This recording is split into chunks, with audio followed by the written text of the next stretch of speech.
নরসিংদীর সেই ধর্ষণ ও হত্যাকাণ্ডে এবার ঘুরে গেল ঘটনার মোড়।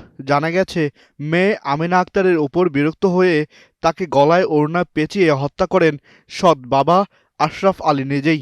মাধবদী এলাকায় ঘটে যাওয়া লোমহর্ষক এই হত্যাকাণ্ডের রহস্য উদ্ঘাটন করতে গিয়ে এমন তথ্য উঠে আসে পুলিশের হাতে। সম্প্রতি নরসিংদী পুলিশ সুপারের কার্যালয়ে এক সংবাদ সম্মেলনে এ তথ্য জানান পুলিশ সুপার আবদুল্লাহ আল ফারুক। এ ঘটনায় এখন পর্যন্ত ৯ জনকে গ্রেফতার করেছে পুলিশ।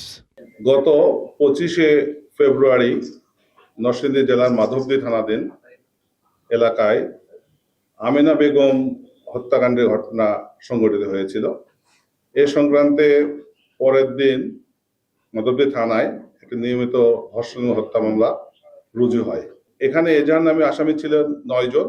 তার মধ্যে আপনারা জানেন যে আমরা তাৎক্ষণিকভাবে ৮ জনকে ২৪ ঘন্টার মধ্যে গ্রেপ্তার করতে সক্ষম হয়েছিলাম, প্রধান আসামি সহ।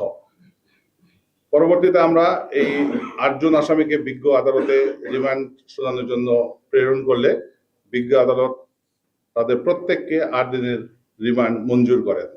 আসামিদেরকে, যা রিমান্ডে প্রাপ্ত আসামিদেরকে ব্যাপক জিজ্ঞাসাবাদ সহ আমাদের তথ্য প্রযুক্তির সহায়তা সহ আমরা সন্দিগ্ধ আসামি তার পিতাকে থানায় জিজ্ঞাসাবাদ করলে সেই ঘটনা বিস্তারিত বর্ণনা করে।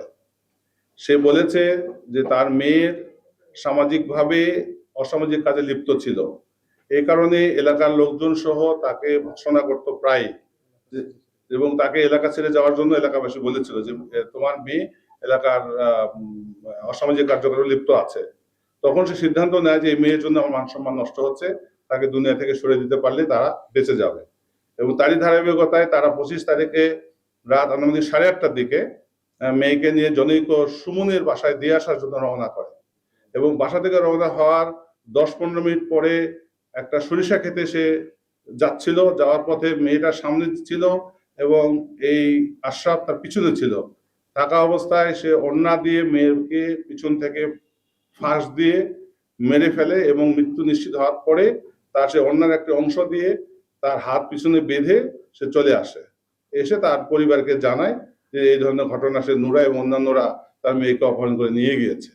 বিজ্ঞ আদালতে তাকে জিজ্ঞাসাবাদ করলে সে সেখানে ফৌজদারি কার্যবিধি ১৬৪ ধারা মোতাবেক নিজেকে জড়িয়ে এবং নিজের হত্যাকাণ্ড ঘটিয়েছে এ সংক্রান্তে জবানবন্দি প্রদান করে এবং তাকে আমরা বিজ্ঞ আদালত তাকে জেল হাজতে প্রেরণ করে।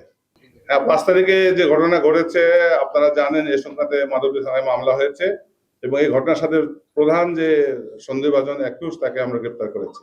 বাকি ৩ জনকে গ্রেপ্তারের চেষ্টা অব্যাহত আছে। আশা করছি আমরা সংক্ষিপ্ত সময়ের মধ্যে বাকি ৩ জনকে গ্রেপ্তার করতে পারবো।